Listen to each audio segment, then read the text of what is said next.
Hello, BookTube, and hello, AuthorTube. I thought I'd give you an update, a quick status report on Camp NaNoWriMo 2023 for July. This is a spin-off event of NaNoWriMo proper, National Novel Writing Month, which happens in November, and which has fairly hefty, strict guidelines, 50,000 words, the 50,000 words of a first draft of a new work that you write in November. I'm an enthusiastic participant of NaNoWriMo. I've been doing it for years. I love it. I love these spin-off camps as well. They have looser guidelines. You don't have the 50,000 word requirement. You can set your own word count.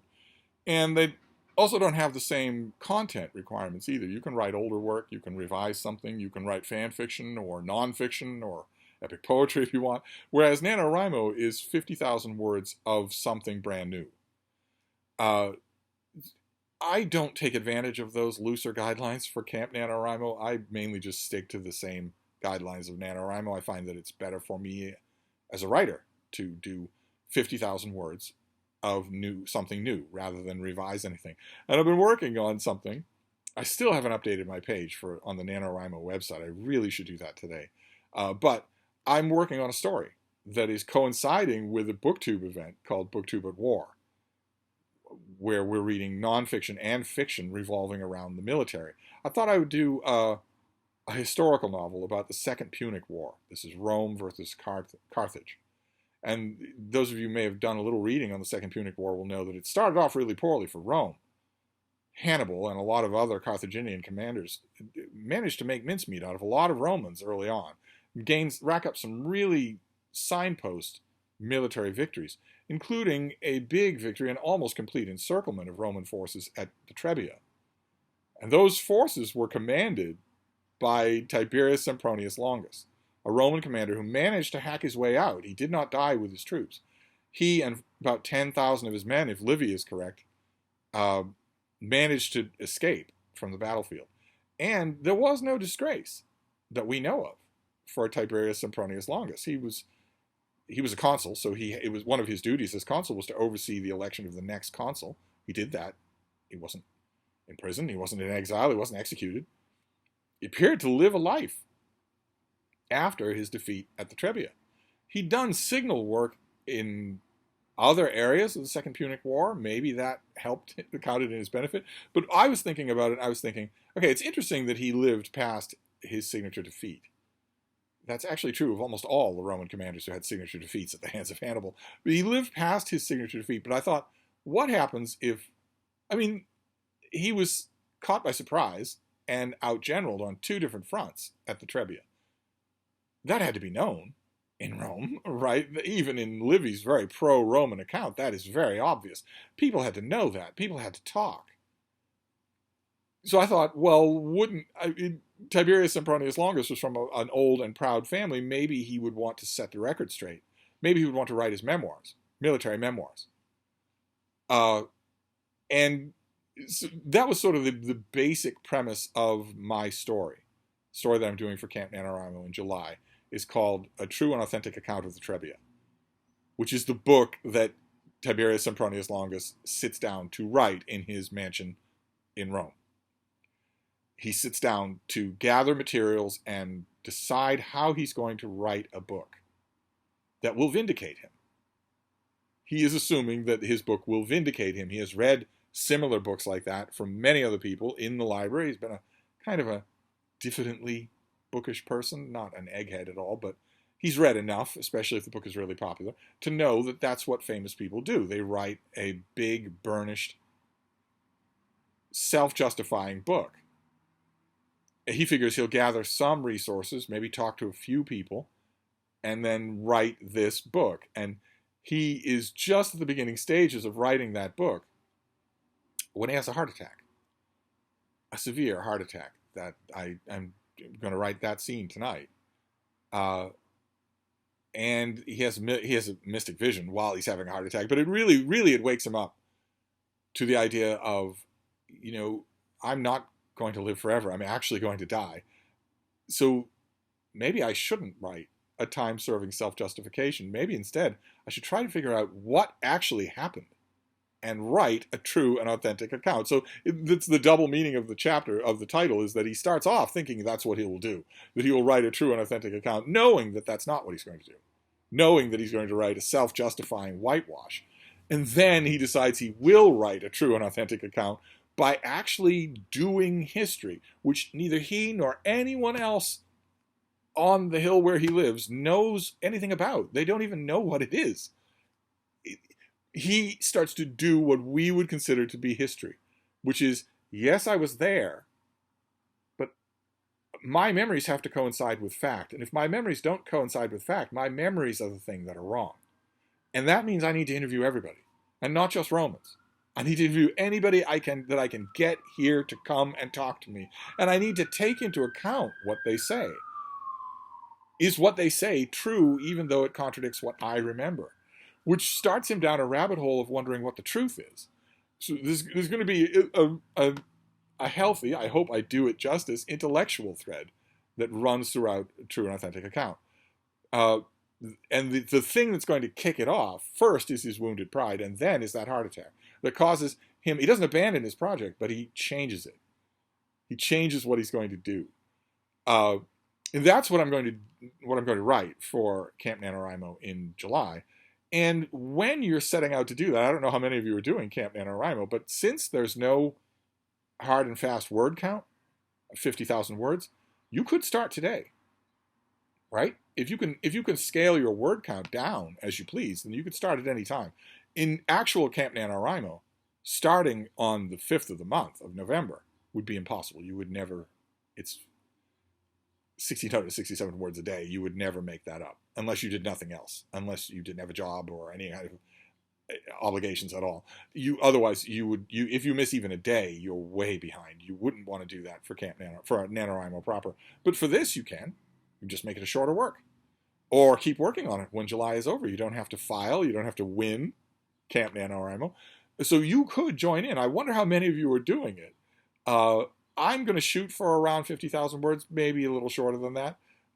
It depends on how static this gets in its third act. I worry that it's going to get bogged down in a war of manuscripts. I don't want that. I don't want to write it. No one would want to read it. But if you're doing a project like this, like I am, and you have what I just described, the basic idea of what you're going to do, you've got a whole bunch of practical decisions that you have to make. Like, for instance, who are your characters going to be? And when is the story going to take place? I am setting my story in the future of Tiberius Sempronius Longus. This is not a story of him as he was, reconquering Sicily, or as he was facing the Carthaginian auxiliaries attacking him in his rear. He's remembering all of that. This is later in his life. I had to choose a time period like that. And then once I've chosen the time period, I then have to populate the story. Now, there are going to be a whole bunch of people who show up and who exit stage left right away. There are going to be a whole bunch of people who he interviews. They're not going to be regular characters. So there's going to be a lot of characters in this story. But what about the regular characters? What about the people who are going to stick around in the story? I mentioned he would have a wife, probably. He would have daughters and sons, probably. Maybe we had a famous son, so maybe that son is of age. Maybe that son is a teenager. Is that son interested in his project? How do any of these people react when the head of the household has a heart attack? It must have happened. How would they react? What would they do? And how grateful would they be that it looks like he's going to recover? That would depend on the character that I give to my main character. I'm still a little bit on the fence about that. I'm still a little unclear how much of a blowhard I want him to be. But family, right? And also, in order for him to write even the first version of his book, he's going to need some sort of scholarly support. He would have a library in his mansion, but it would be a regular library. It wouldn't be a research library. And a lot of the stuff isn't old enough to be research libraries. He's going to want to know topographies of the land. He's going to want to read about the First Punic War. What would he do? What would a wealthy, influential, older man do in a situation like that? So I have to decide where he lived. Because deciding where he lived in Rome will determine for me what resources he will have. What's the nearest big library? And what would that be like? Does he go himself? Does he send a trusted majordomo, one of his indoor educated house slaves? And what process is that? if he's a rich donor, let's say, for instance, he donates money every year to that library, well, then would a head librarian come to his house to consult with him? Surely the libraries in patronage-heavy ancient Rome would not require senators or ex-consuls to come to them. I don't know how much of that I've ever read of in the original research, but it would have to happen that way, that someone would bring documents to him. Instead of him going and working at a table like an undergraduate. In other words, I have to figure all of that out in order to launch him even on the first version of his book. The second version will be well beyond any library. He will be dealing with people who were there. He will be dealing with people who, who've treated wounds like the wounds suffered by his soldiers. He'll be talking to ex-soldiers and whatnot. I was thinking about all of that when I was thinking of recurring characters. I'm going to need to know all of that anyway, but what about recurring characters? They're going to be important to the story, and they can't all be his family members. That, I don't think, would work at all. So, is a recurring character the doctor? Surely there's a doctor, probably a Greek, who comes every day. Is that Greek doctor free or a slave? And what is their relationship like? Does he take the Greek into his confidence, the doctor, into his confidence about the book? Both the first version and the second version. And then I thought about something else, which is, what about not his soldiers, and maybe some Carthaginians or Carthaginian auxiliaries or even locals from the Trebia region? What about colleagues? What about his colleagues? He had a famous colleague during his time as a commander in the Second Punic War, a Scipio. Not the Scipio, but that Scipio's father was that Scipio took a couple of major wounds in the war. Was he in Rome at the time when my character is sitting down to write this book? Were they friends or were they enemies? Is it possible they were enemies? But it's not just that guy. I also realized that not only did Tiberius Sempronius Longus have another, even more immediate, more direct colleague during the Second Punic War, but also once my main character was no longer a commander, after the Trebia, he was still fighting the Carthaginians under the command of someone else, under the command of another man, Marcus Valerius Laevinus. And Marcus Valerius Laevinus was, I'm pretty sure, an exact contemporary of Tiberius Sempronius Longus. I think they were born in the same year. They must have known each other. They must have known each other in Rome. They were both from old families.